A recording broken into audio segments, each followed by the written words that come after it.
உலகம் முழுவதும் உள்ள சன்லைட் தொலைக்காட்சி நேயர்களே, உங்கள் அனைவருக்கும் வணக்கம். இது நாட்டு மருத்துவம், நலம் தரும் மருத்துவம், எல்லோருக்கும் ஏற்ற பக்க விளைவுகள் இல்லாத பாதுகாப்பான பண செலவுகள் இல்லாத மருத்துவம். எளிய மருந்துகளை இந்த நிகழ்ச்சியிலே நாம் ஒவ்வொன்றாக பார்த்து பழகி பயன்பெற்று வருகின்றோம். இன்று சில மருத்துவ குறிப்புகளை நாம் தெரிந்து கொள்வோம். த ஸ்வாலன் ஃபுட் என்று ஆங்கிலத்திலே சொல்லுவது வழக்கம். கால்களிலே வீக்கம் காணுவது. இது குறிப்பாக கர்ப்பிணிகளுக்கும் சரி, இதய நோய் உள்ளவர்களுக்கும், சர்க்கரை நோயாளிகளுக்கும், சிறுநீரக பாதிப்பு உடையவர்களுக்கும் இந்த நீர் ஏற்றம், அதனாலே கால் வீக்கம், முகவீக்கம் என்பது ஏற்படுவது வழக்கம். இப்படிப்பட்ட நிலையிலே த சிட்ரஸ் லெமன் என்று சொல்லக்கூடிய எலுமிச்சை, அரசக்கனி என்று சொல்லுவார்கள். இந்த எலுமிச்சை சாறு 2 தேக்கரண்டி எடுத்து அதனோடு 1 தேக்கரண்டி தேன் சேர்த்து, சுடுநீர் 1 டம்ளர் எடுத்து அதனோடு தேனையும் எலுமிச்சை சாற்றையும் கலந்து நன்கு உறவாடும்படி அதை கலக்கி காலையிலே ஒரு முறை அன்றாடம் சாப்பிட்டு வருவதனாலே உடலிலே தேங்கியிருக்கின்ற தேவையற்ற நீர் விலகி போகும். உடல் எடை குறைவது மட்டுமல்லாமல் கால் வீக்கம், முகவீக்கம் போன்ற வீக்கங்கள் கரைந்து போகும் என்பதை சுட்டிக்காட்ட விரும்புகின்றேன்.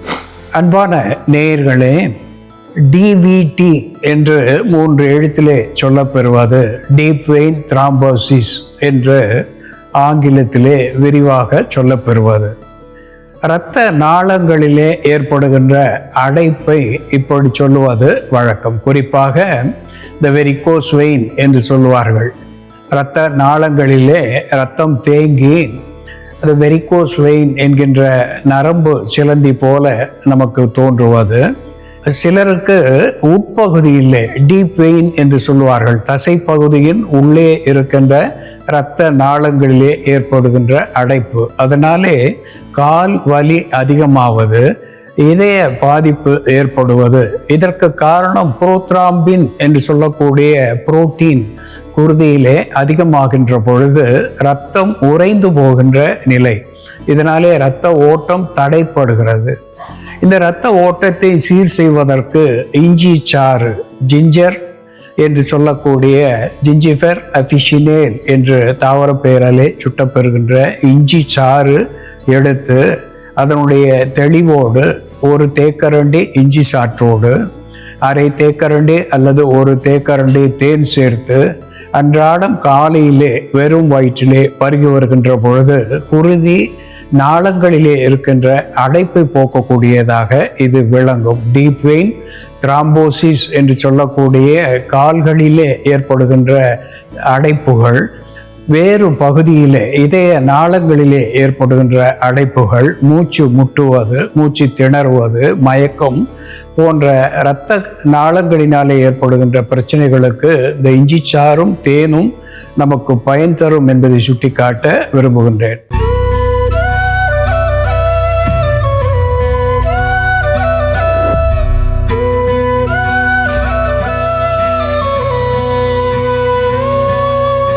அன்பான நேயர்களே, காக்சினியா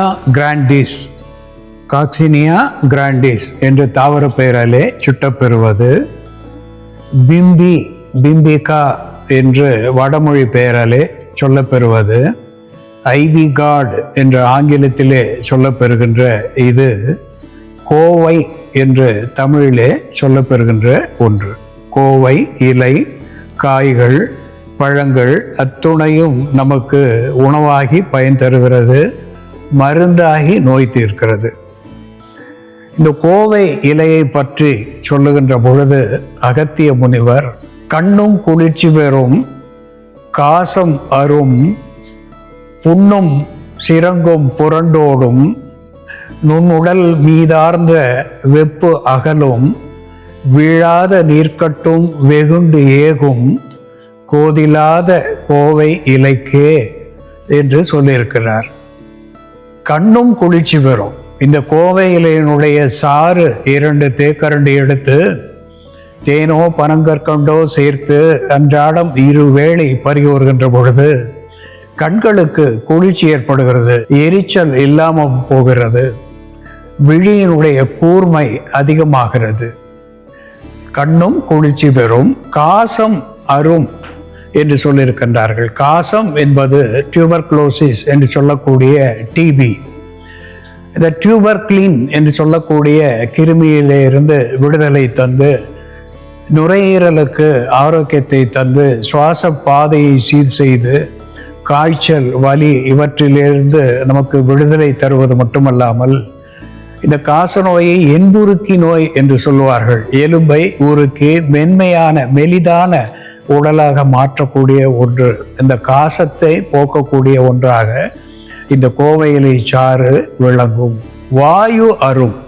வாயு என்று சொல்லுகின்ற பொழுது அகட்டு வாயு, கார்மினேட்டிவ் என்கின்ற வகையிலே உடலிலே சேர்ந்திருக்கின்ற வாயு, குடலிலே சேர்ந்திருக்கின்ற வாயு, இவற்றையெல்லாம் வெளித்தள்ளக்கூடிய ஒன்றாக இந்த கோவையினுடைய இலை சாறு விளங்கும்.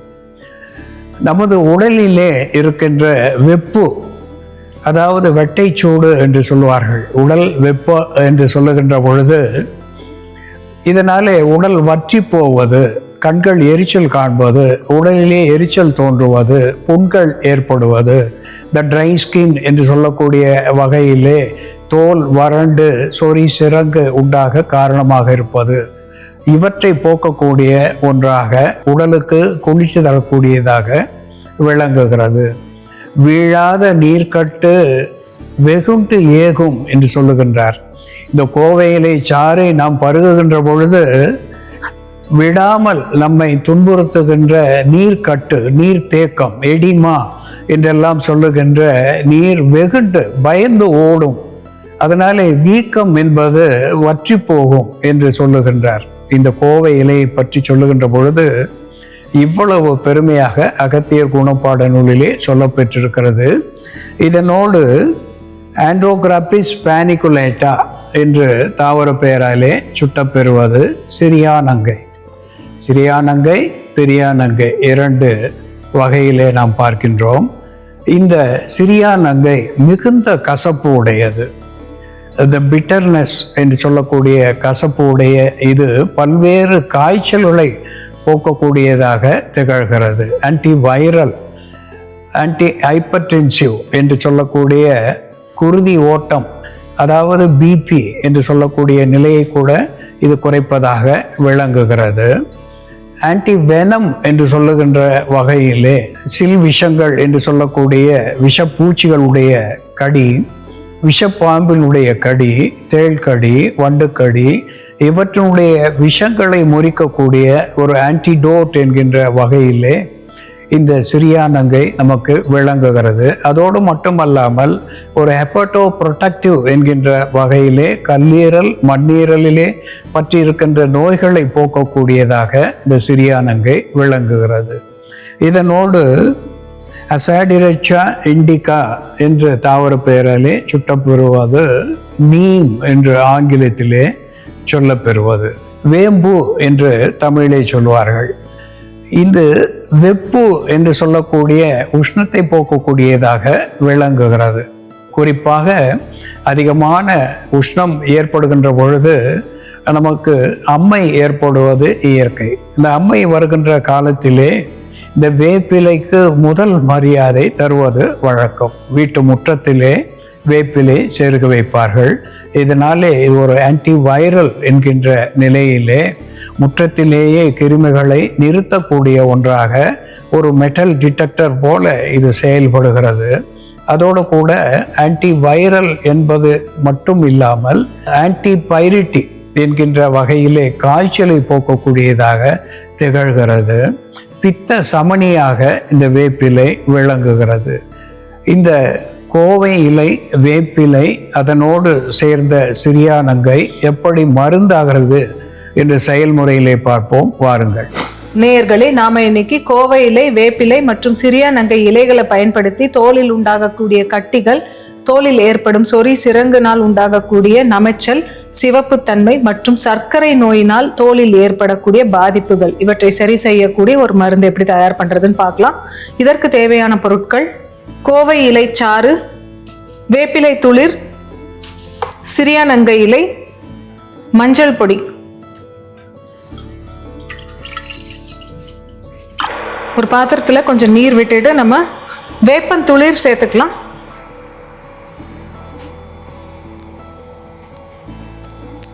ஒரு வேளைக்கான தீநீர் தயார் பண்ண நம்ம ஒரு 2-3 கொத்து துளிர் சேர்த்தோம்னா போதும். அதோட சிறியானங்கை இலை நமக்கு ஃப்ரெஷ்ஷாக கிடைச்சா அது யூஸ் பண்ணலாம். ஒரு 10 இலை சேர்த்துக்கலாம். அப்படி இல்லைன்னா நிலவேம்பு சூரணம், நிலவேம்பு பொடி நம்ம கிட்ட இருந்ததுன்னா அது ஒரு 1/4 தேக்கரண்டி அளவு இதோட சேர்த்துக்கலாம். இப்போ நம்ம கோவை இலை சாறு, கோவை இலை சாறு எடுத்து வச்சிருக்கோம். இந்த சாறு ஒரு 20 ml அளவுக்கு சேர்த்துக்கலாம். கோவை இலை சாறு 20 ml அளவுக்கு. அதோட 2 சிட்டிகை அளவு மஞ்சள் பொடி. இது நம்ம கஷாயமா தயார் பண்ணிட்டு தினமும் 50 ml அளவுக்கு உள்ளுக்கு மருந்தாவும் நம்ம பருகலாம். அதே போல நம்ம தோல்ல ஏற்படக்கூடிய பாதிப்புகளை கழுவுவதற்கான மேல் பூச்சாவும் இதை பயன்படுத்தலாம். இதை ஃபில்டர் பண்ணிட்டு இந்த கஷாயத்தை கொண்டு நம்ம பாதிக்கப்பட்ட இடங்களை தோல்ல நம்ம வாஷ் பண்ணிட்டு வந்தோம்னா அங்க இருக்கக்கூடிய தொற்றுகள், மூஞ்சை தொற்றா இருந்தாலும் சரி அல்லது வைரஸ் தொற்று, பாக்டீரியாக்களால ஏற்படக்கூடிய தொற்றா இருந்தாலும் அதை கட்டுப்படுத்தக்கூடிய மருந்தாவோ, அந்த இடத்துக்கு ரத்த ஓட்டத்தை அதிகப்படுத்தக்கூடிய மருந்தாவோ இது செயல்படும். புண்களினால் ஏற்படக்கூடிய வலி, சீழ்பிடித்தல் போன்ற பிரச்சனைகள் கம்மியாகும். சர்க்கரை நோய் உள்ளவர்களுக்கு அடிக்கடி சர்க்கரை கட்டுப்பாட்டில் இல்லை அப்படின்னா அவர்களுக்கு புண்கள் ஏற்படும். அந்த புண்கள் வராம தடுக்கக்கூடிய ஒரு தடுப்பு மருந்தா கூட வாரம் ஒரு முறை இதை சர்க்கரை நோயாளிகள் பயன்படுத்திட்டு வரும் பொழுது அவர்களுக்கு ஏற்படக்கூடிய தொற்று கட்டுப்படும், புண்கள் உண்டாவதும் கண்ட்ரோல் ஆகும். உடல் சூட்டினால் ஏற்படக்கூடிய கட்டிகளை கட்டுப்படுத்தக்கூடிய மருந்தாவை இதை நம்ம பயன்படுத்தலாம். கட்டிகள் ஏற்படும் பொழுது ஒரு 3-5 நாட்கள் இந்த மருந்தை நம்ம குடிச்சோம்னா சீக்கிரமா கட்டிகள் சீழ்பிடிக்காம அப்படியே அழுந்தி ஆறிடும். அதே போல வண்டுக்கடி, பூச்சிக்கடி போன்ற பிரச்சனைகளுக்கும் இதை நம்ம ஒரு டீடாக்ஸ் ஏஜென்ட்டா பயன்படுத்தலாம். இந்த மருந்து இப்போ தயாராயிடுச்சு. நமக்கு நீர்க்கட்டு இருக்கும்போது, சரியா நீர் போகாம இருக்கும்போது கோவை இலை சாறு காலை வேளையில நம்ம கஷாயம் போட்டு குடிச்சிட்டு வரும்பொழுது அது சிறுநீரை பெருக்கக்கூடிய மருந்தா செயல்படும். அதே போல இரவு நேரத்துல அடிக்கடி சிறுநீர் கழித்தல் பிரச்சனை இருக்கிறவங்க இரவு நேரத்துல இந்த கஷாயத்தை ஒரு 6 மணி போல எடுத்துக்கிட்டாங்க அப்படின்னா ராத்திரியில அவர்களுக்கு அடிக்கடி சிறுநீர் கழிக்கக்கூடிய அந்த பிரச்சனை கண்ட்ரோல் ஆகும். இந்த மருந்து இப்போ தயாராயிடுச்சு. இந்த வடிகட்டிடலாம்.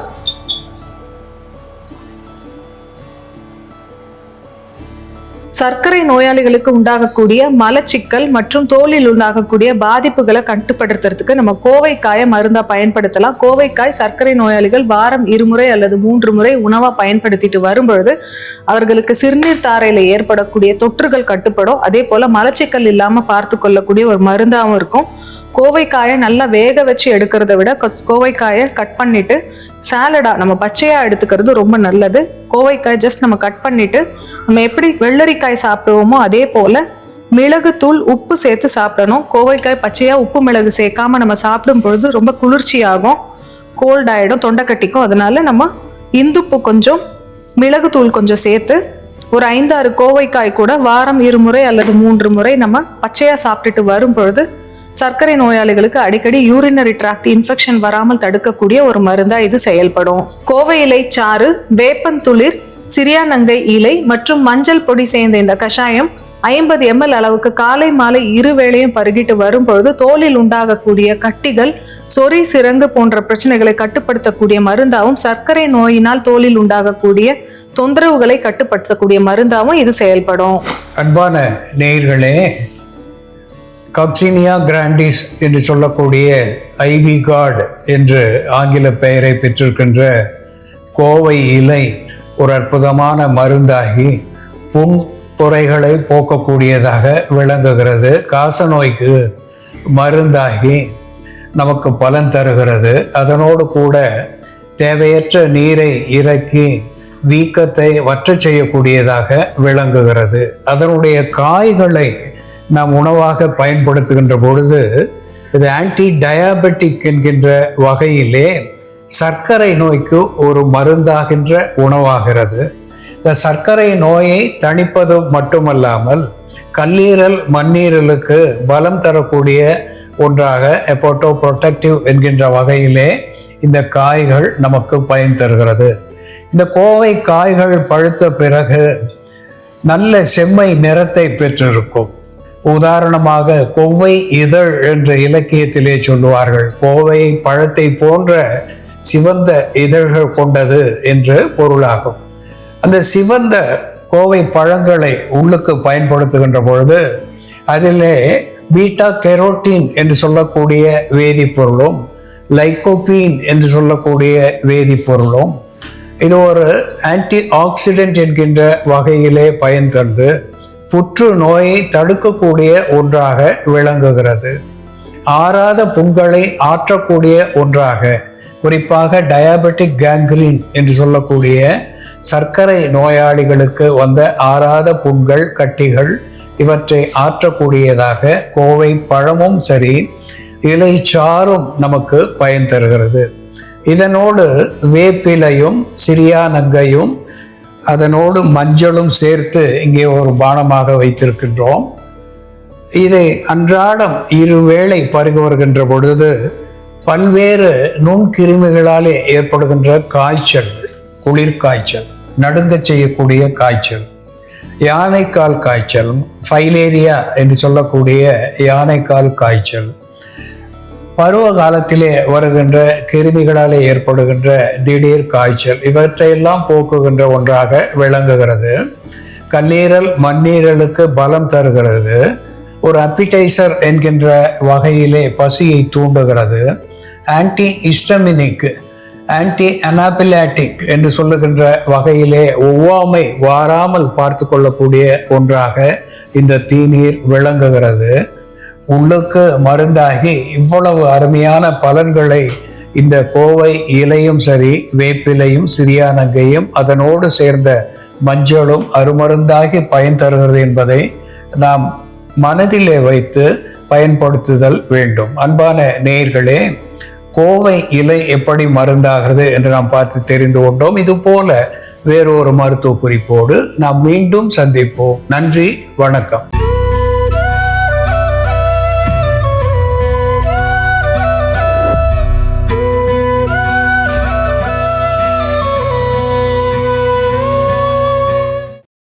இன்னும் பல வீடியோக்களை காண சன் லைஃப் சேனலை சப்ஸ்கிரைப் பண்ணுங்க.